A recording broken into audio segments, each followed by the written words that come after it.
Money is a social construct, right?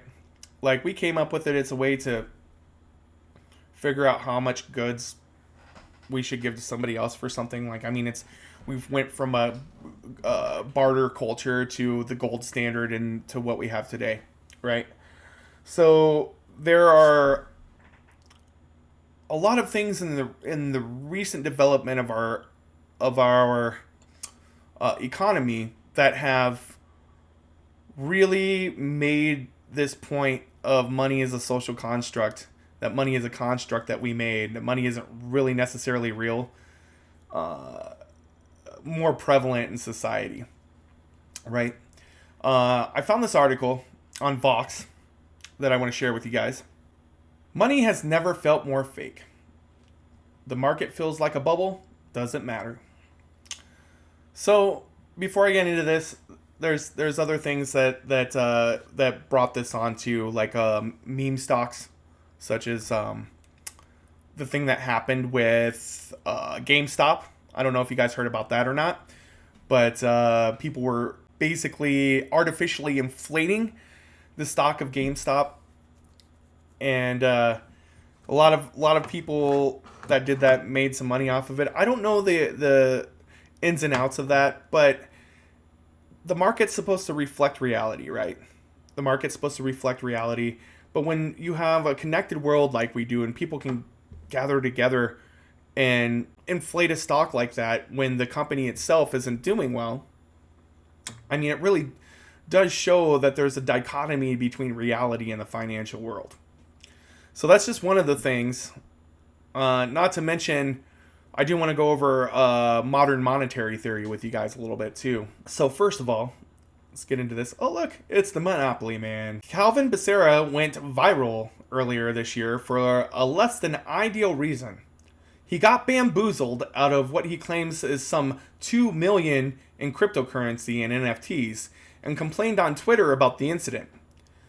Scammers pretended to be interested in buying one of his NFTs in a Discord channel and tricked him by saying they could help him fix a problem with his crypto wallet. During troubleshooting, they raided his wallet. The experience, he says, felt like death. He's gone to great lengths to get the stolen digital assets back, paying hundreds of thousands of more dollars to retrieve the tokens, including, most importantly, his 3 Bored Apes. Bored Apes. Okay. For many outsiders, it's hard to grasp paying so much for money for a trio of cartoon monkeys. Once, let alone twice. At some point, you've just got to let a sunk cost be. But Becerra, 40, insists it's worth it. He believes in NFTs, or at least, the very least, the money-making power of them. They're important to me because of the value that they will continue to increase by, he said. They're huge. He's right that NFTs, non-fungible tokens, little digital assets that exist on a blockchain, are having a moment. What's not really clear is why. Then again, everything about money feels a little strange at the moment. Between NFTs, crypto, and GameStop, AMC, and other meme stocks, money has rarely felt more fake, or at the very least, value has rarely felt so disconnected from reality. Exactly, like I said, the dichotomy between what's actually reality and what's going on in our financial system. You see this quite a bit with NFTs and with what they're talking about with inflation in the in Congress and where the economy is going, things like that. The reason that Build Back Better, that Joe Manchin had an excuse to disavow Build Back Better, things like that. The concept of value is a fuzzy one, and valuation is often more art than it is a science. Psychology has always played a role in money and investing, and there have always been bubbles too, where the price of an asset takes off at a rapid pace and disconnects from the fundamental value. As Jacob Goldstein wrote in Money, the true story of a made-up thing, all money is sort of a collective myth. I agree with that 100%. Money feels cold and mathematical and outside the realm of fuzzy human relationships. It isn't, he wrote. Money is a made-up thing, a shared fiction Money is fundamentally, unalterably social. The social aspect is clear in much of what's going on now. Whether it be a group of investors on Reddit trying to take down a hedge fund by betting against GameStop, or people paying thousands of dollars to claim ownership of digital art they could effectively have for free.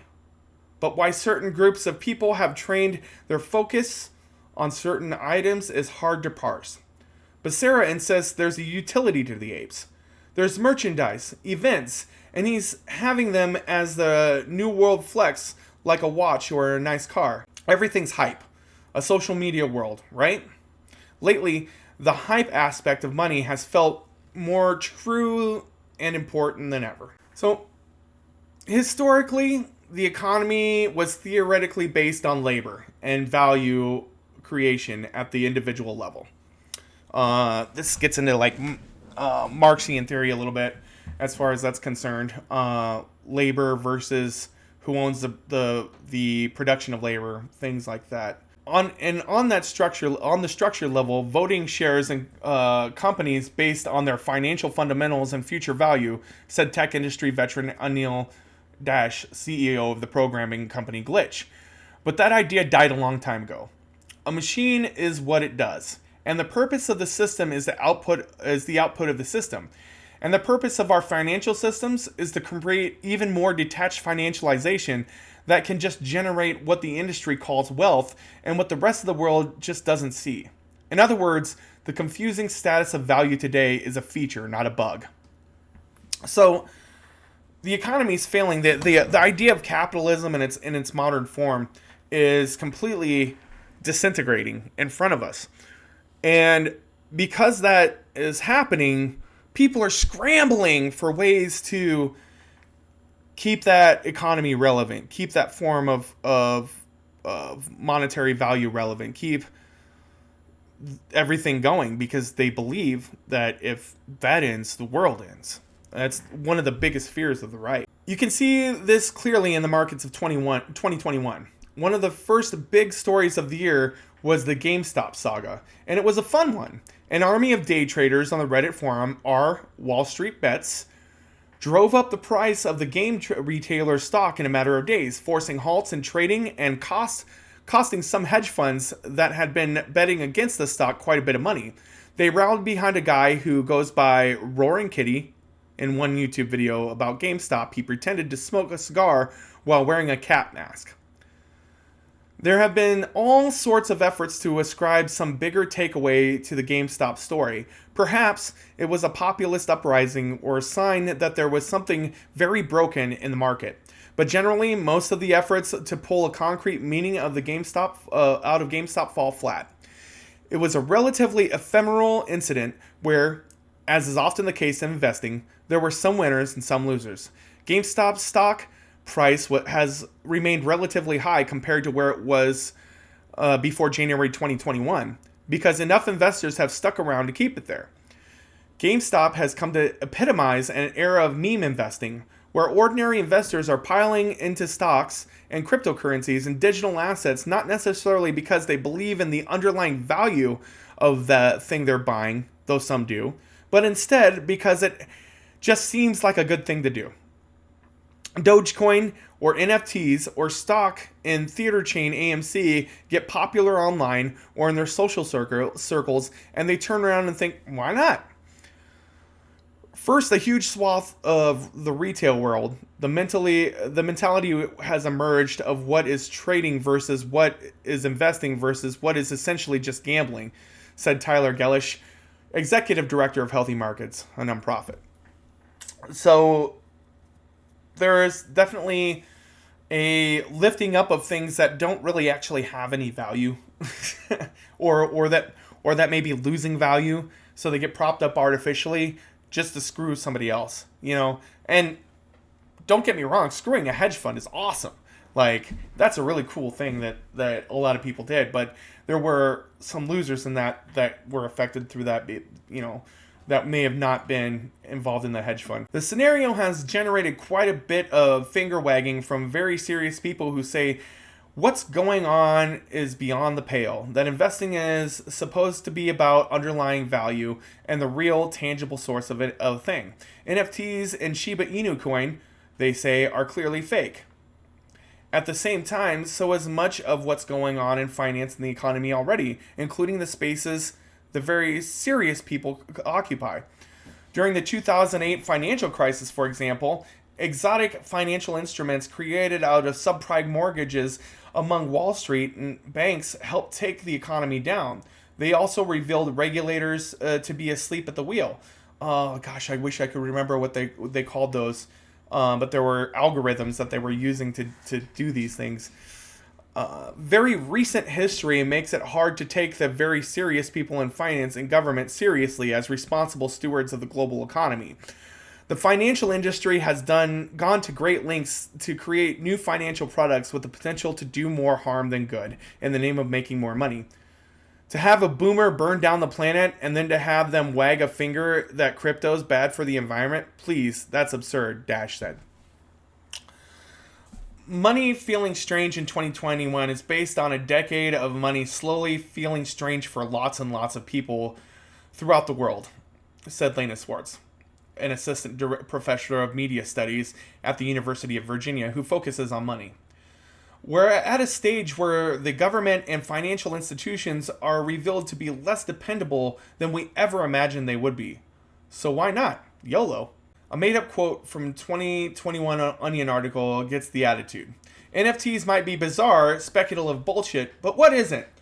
Aren't we all just finding ways to turn everything that exists into something we can make money off of?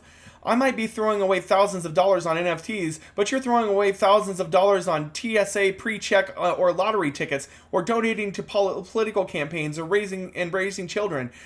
Critics will say NFTs are wasteful and can be used for fraud and other crimes. Fine, yeah, find me something that isn't. Good point. I mean, Onion is a satirical magazine or is a satirical website, but they do tend to make some good points sometimes. So the view may be nihilistic, but in the current scenario, it isn't entirely wrong. So much of the economy feels like a scam. The gig economy, student loans, the hope of retirement, a 9-to-5 job, consumers are always being tricked and squeezed by corporations. The promise of the middle class is fading fast, if it's not gone already, guys.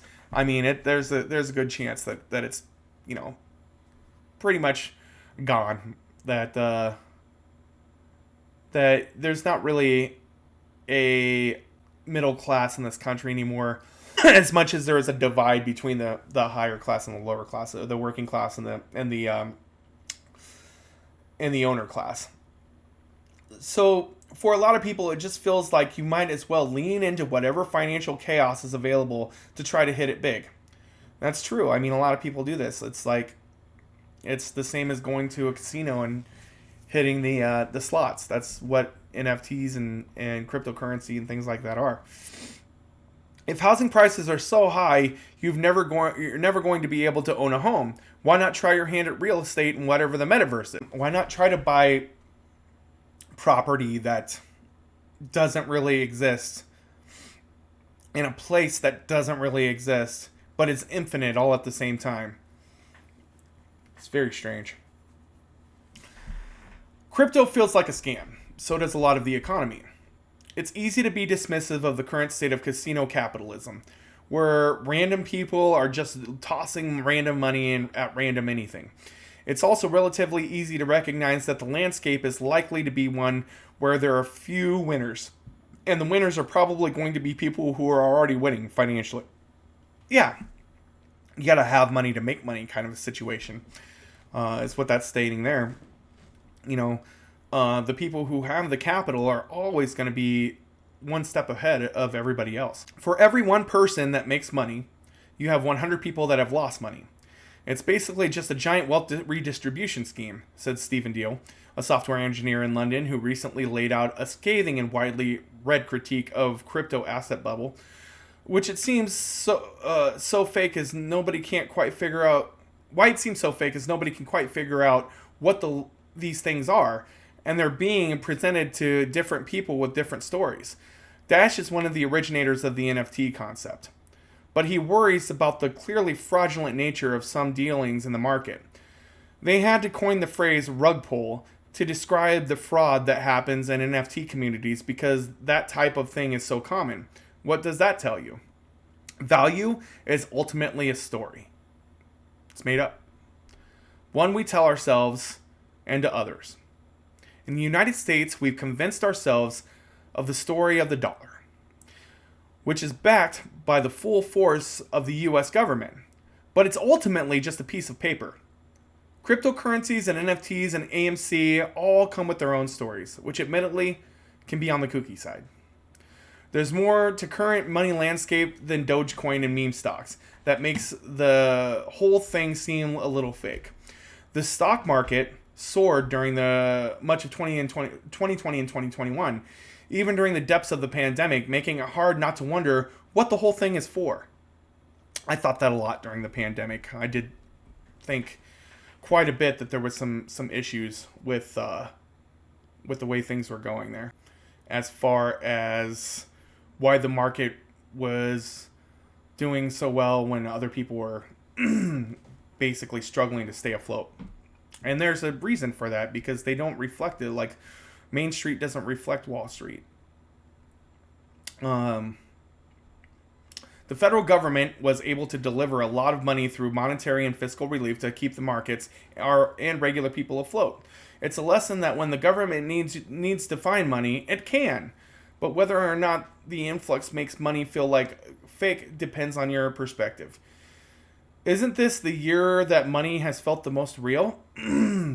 Said Mike Conskall, Director of Macroeconomic Analysis at Roosevelt Institute. Child poverty cut in half, unemployment insurance capable of giving workers actual bargaining power for a change, real wage increases across the majority of people, wealth doubling in the bottom 50%.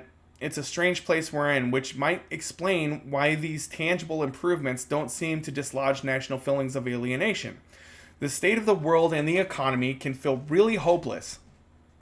There's mass distrust in the institutions and in government, and economic mobility is increasingly hard to achieve. We're in the midst of a pandemic that doesn't look like it's going to ever really end. NFTs feel like a scam, but then again, so does everything. I did want to talk a little bit about modern monetary theory and the idea behind that, as far as what that has in relation to today's society. So let's read into this, guys. This is from the Fraser Institute, a primer on modern monetary theory. Modern monetary theory, MMT, that's what we're going to call it from now on, MMT, because I can't talk, obviously, is a policy model for funding government spending. While MMT is not quite new, it has recently received widespread attention, and particularly as government spending has increased dramatically in response to the ongoing COVID-19 crisis, and concerns grow about how to pay for this increased spending. The essential message of MMT is that there is no financial constraint on government spending as long as a country is a sovereign issuer of currency and does not tie the value of its currency to another currency. Both Canada and the US are examples of countries that are sovereign issuers of currency.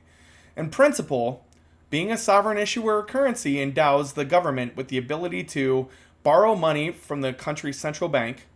The central bank can effectively credit the government's bank account at the central bank for an unlimited amount of money without either changing the government interest or indeed demanding repayment of the government bonds to the central bank that the central bank has acquired.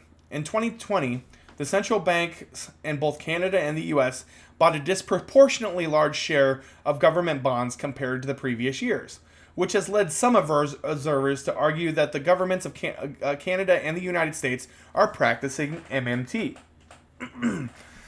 Not for lack of the government not trying to, as far as the Republicans and Democrats that are owned by corporations and the rich and powerful. A related message of MMT is that increased government spending in pursuit of a variety of economic and social goals is socially desirable. MMT is arguably an expeditious way of funding increased government spending by obviating the need for government to raise additional tax revenues or to continue for private capital by offering competitive interest rates on the government bonds sold to private sector investors. The MMT policy model has been met with a number of objections. One is that central banks, such as the Bank of Canada, may not concur with government requests to fund the latter directly by purchasing government bonds. In principle, the Bank of Canada, as well as the central banks of other wealthy countries, are nominally independent of government controlling or funding mandates. However, since both Canada's Parliament and the U.S. Congress can legally alter their charters of their respective central banks, the de facto independence of the Bank of Canada and of the U.S. Federal Reserve ultimately exists at the will of the Canadian and U.S. governments. Which, I mean, it's kind of a scam, the way that they're doing this. They want you to think that they don't have control when they actually do. A second objection to MMT is that the implementation will lead to inflation, perhaps even hyperinflation, with devastating consequences of domestic economies. MMTers acknowledge the potential for increased government spending financed by the central bank to generate problematic inflation in a full employment economy. However, most MMTers see a low risk of inflation pursuant to increased government spending given current economic conditions, including relatively high unemployment, as well as recent experience of relatively low inflation notwithstanding government amounts of government borrowing.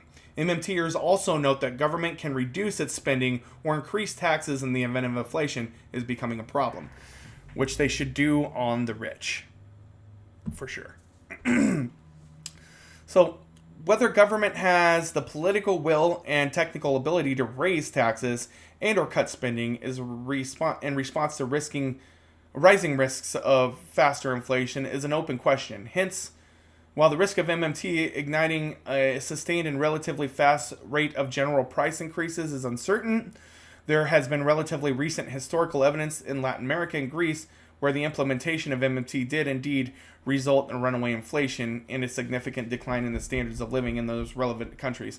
I think that there's some nuance there in those situations. So I think this is a tool that we definitely need to use in situations where we're at right now, where there's such a dichotomy in the amount of wealth distribution from the working class to the owner class. I think, we really need to reevaluate the way that we run our financial systems and reevaluate money in general and the ideas that we have about balancing the country's budget and so on and so forth.